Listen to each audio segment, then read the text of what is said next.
Hello there, fellow viewers of the internet.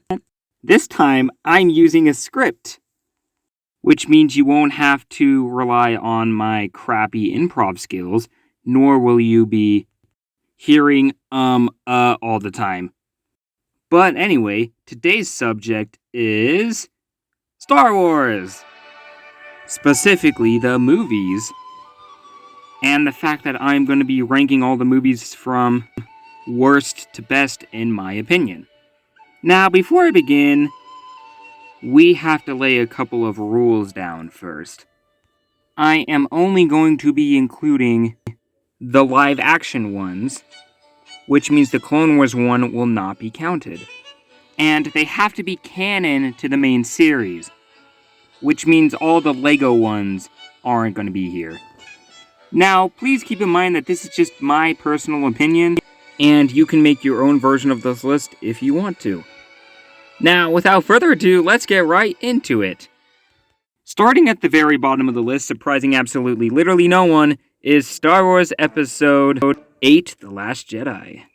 Now, I'm not the only one who is ranking this at the bottom of my list. Other people who have done this same thing have also ranked this at the bottom of their list. And it is considered the worst Star Wars movie of all time, according to fans and even some of the critics as well.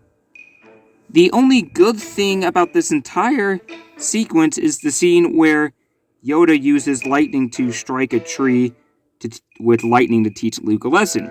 That was kind of cool to see, but that is about it. There are so many other issues and problems with this movie. There's bad choreography, hardly any good force powers, or good lightsaber fights in this entire thing. The dialogue is a bit spotty, and the plot is barely there. And they just throw in a random side quest with Finn and Rose, which was totally unnecessary, and really didn't match with the storyline too well.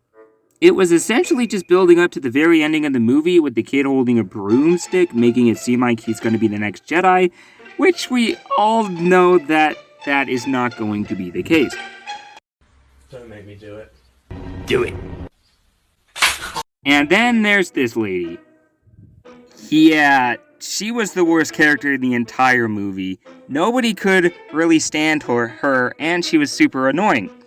And everybody hated her, especially with what she did on screen. You're telling me that you can cut an entire Star Destroyer in half by going light speed this entire time, and you didn't care to mention it until now? Wow, okay, whatever. And then there is this whole issue that we have with Luke Skywalker. This is the biggest issue that everyone has with this movie, and is with this version of Luke. In the original trilogy, he was a great hero who never gave up on anyone and managed to turn the second most evil person in the galaxy back to the good side. But then Disney came along and decided to throw all of that down the trash compactor and decided to turn him into a sad, grumpy old man who hides from his problems. And before you say anything, the battle sequence on Crate does not count because he wasn't actually there in person for that. So yeah, it's no wonder why it's at the bottom of this list, as well as everyone else's.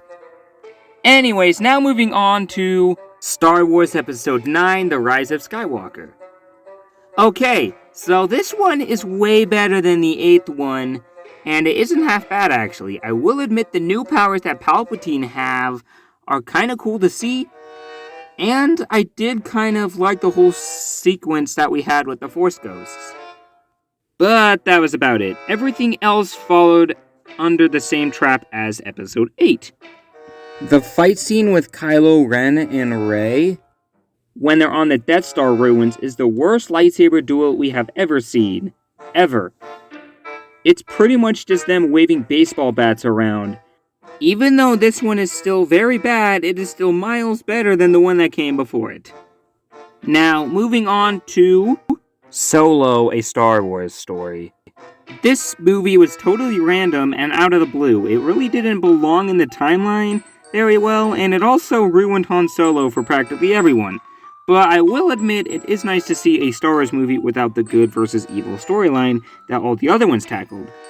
And that is about everything that I can say about Solo, a Star Wars story. Now we move on to Star Wars Episode 2, Attack of the Clones. Now, this is the only prequel that I'm actually going to be ranking towards the bottom of this list. I actually enjoyed the prequels very well. But this one I really didn't get into that much compared to the other two. In my opinion, this is definitely the weakest out of the prequel trilogy. The dialogue is very...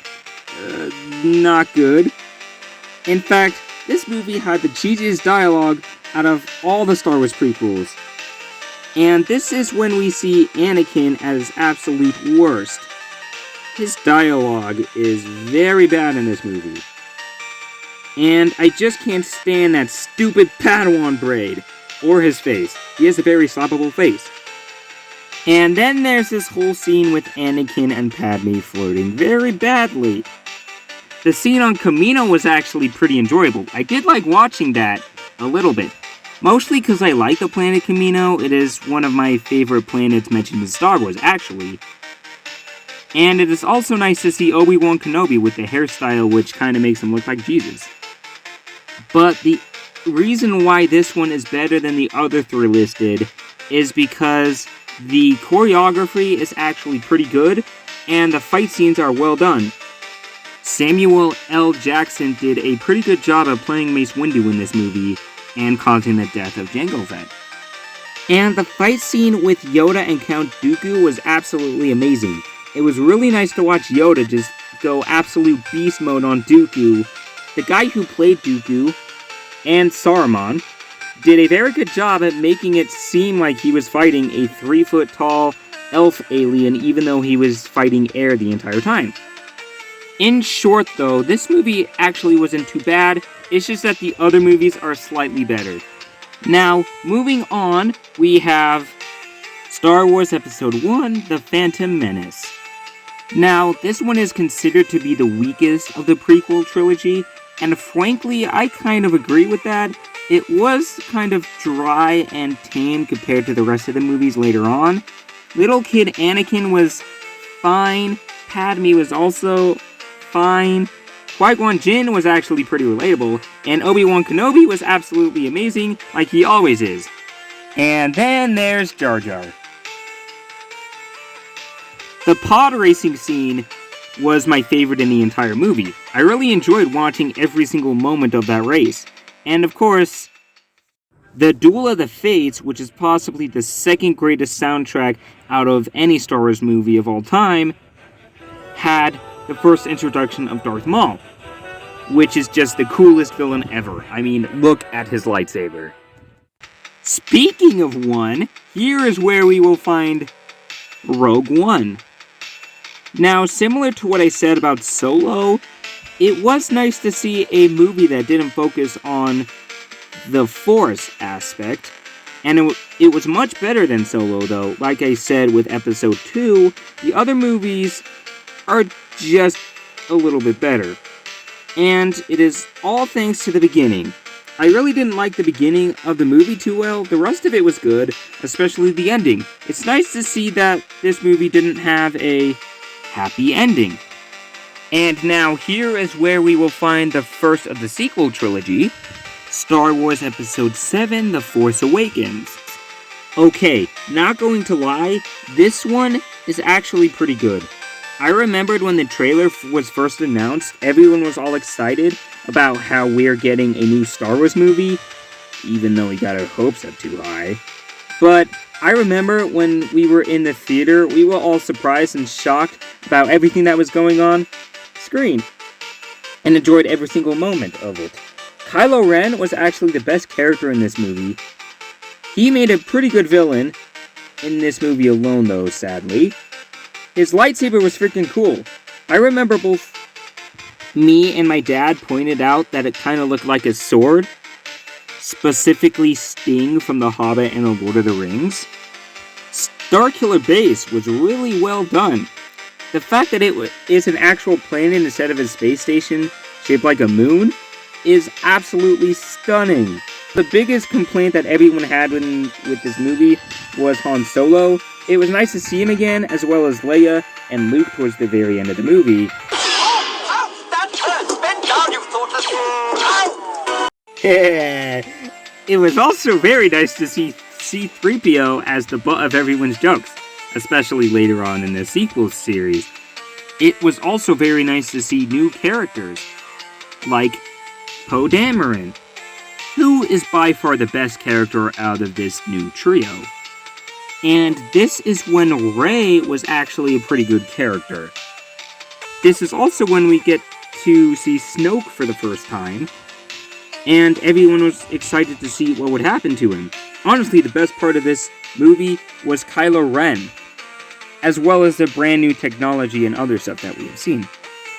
Alrighty, and now we have finally arrived at the top of the list, starting off with the weakest of the original trilogy, Star Wars Episode 4: A New Hope. Now, this one is definitely the weakest of the original trilogy, but that's saying something. This movie was way ahead of its time. This movie came out in the 70s. It looks like it came out in the 80s, not to mention the pure nostalgia behind this movie. I mean, it was the first time the world has ever seen Star Wars before it was just books and an idea. The visuals are absolutely amazing to watch, especially considering it came out in the 70s. This is also the greatest example of the good versus evil storyline that I have mentioned earlier, as well as the hero's journey, which follows Luke in his small journey from a simple farm boy to a Jedi Master. This is also when we get introduced to the best villain ever created, Darth Vader, of course. Honestly, the bad thing that I can say about it is that it does take a while building up to the climax, and the lightsaber duel between Darth Vader and Ben Kenobi is kinda weak. But other than that, not much bad things to say about this one. It's just that the other ones are much better. Alright, now we're entering into the top 3. Starting out in this category is Star Wars Episode 5: The Empire Strikes Back. Yeah, I know I'm putting it at number 3 on this list. Yeah, I know it's probably considered a crime considering it's the best Star Wars movie ever created according to the internet, but frankly, I enjoyed the other two a little bit better. Now, I can see why people like The Empire Strikes Back a lot. It has possibly the best plot out of any of the original movies. There's so many obstacles and problems that poor Luke has to overcome. And he does. Every single one of them. Which is what makes his character more enjoyable to watch in the next one chronologically. I mean, he has to endure his Jedi powers being weak, not having much patience, not having much training, his friends getting kidnapped, and his friend getting frozen in a block of concrete. As well as finding out that the man he's been fighting this entire time has been his father, as well as him getting his hand cut off. The action scenes and the visuals are just absolutely stunning to watch. This is also the first time we're introduced to Force Ghosts. Even though they're a little weak, it's still there nonetheless. The duel between Luke and Darth Vader is actually the best duel that we've seen on screen, and it is the best lightsaber duel at the time. Just like the fourth one, this is pure nostalgia. This one came out in the 80s, not the 70s, but yet again, it feels like it came out in the 90s instead of the 80s, which just proves how ahead of its time Star Wars really was. This is also when we see Darth Vader pulling off some new moves, such as blocking a bullet with the Force. No, I am your father.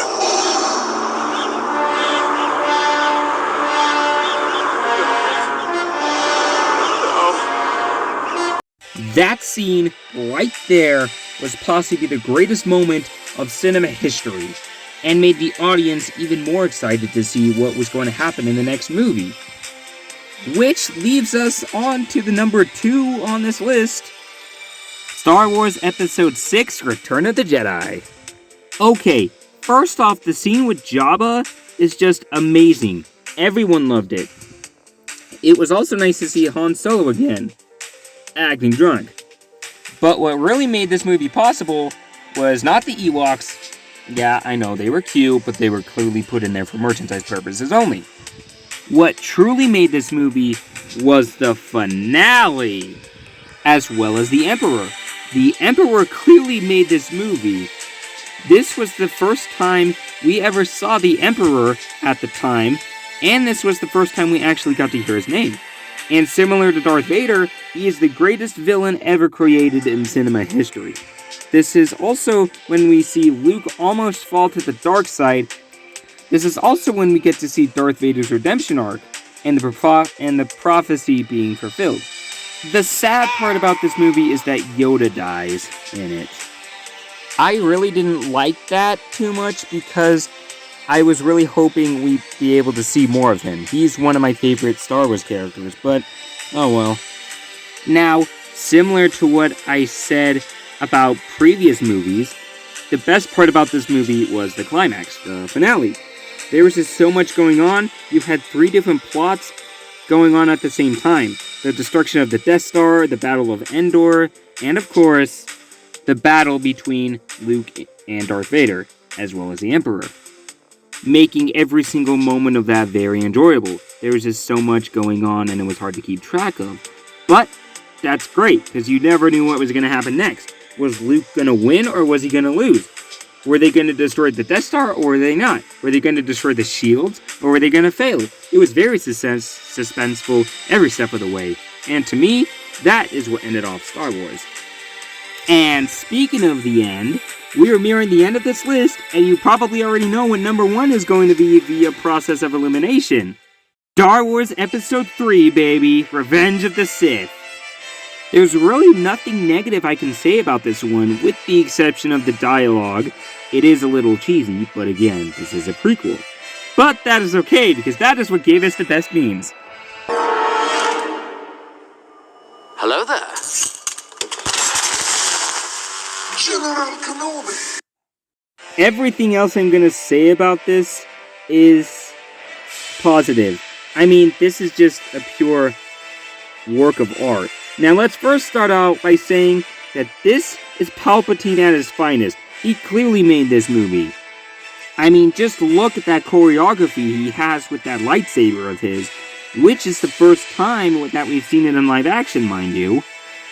This movie is the darkest out of all the Star Wars movies combined, but that still doesn't matter. It's clearly obvious that this was a story that George Lucas wanted to tell. It seems like he had a lot of fun doing it too.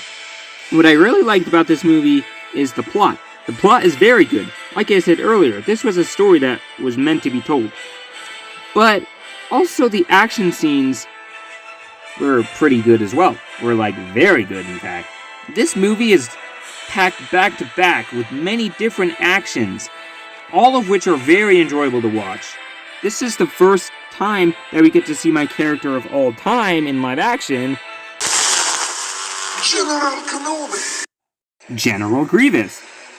He does look a lot better animated, I will admit, but still, all the other lightsaber duels are amazing. Yoda versus Palpatine, Palpatine versus Mace Windu, and of course, the best lightsaber duel of all time, Anakin versus Obi-Wan battling on Mustafar. That scene also gave us Battle of the Heroes, which is the best Star Wars song of all time. This movie is also essentially the origin story behind the original trilogy of a sense, because it focuses on how the Emperor became the Emperor, how Anakin became Darth Vader, and how the twins were born, and how their mother died. This movie is a true work of art that makes it so great. And of course, just like any movie, the last part, the climax, and the ending was the best part of the entire movie. I've watched Star Wars Episode 3 more times than any of the other Star Wars movies. I love it so much. Anyway, that was the list of all of the Star Wars movies from worst to best in my personal opinion. I really hope you enjoyed this video as much as I did making it. This was a long one, the longest one I've made so far. But what can I say? Stuff really needed to be said in this. As always, you can make your own version of this with your own opinions, of course. And with that, I bear thee farewell. Goodbye.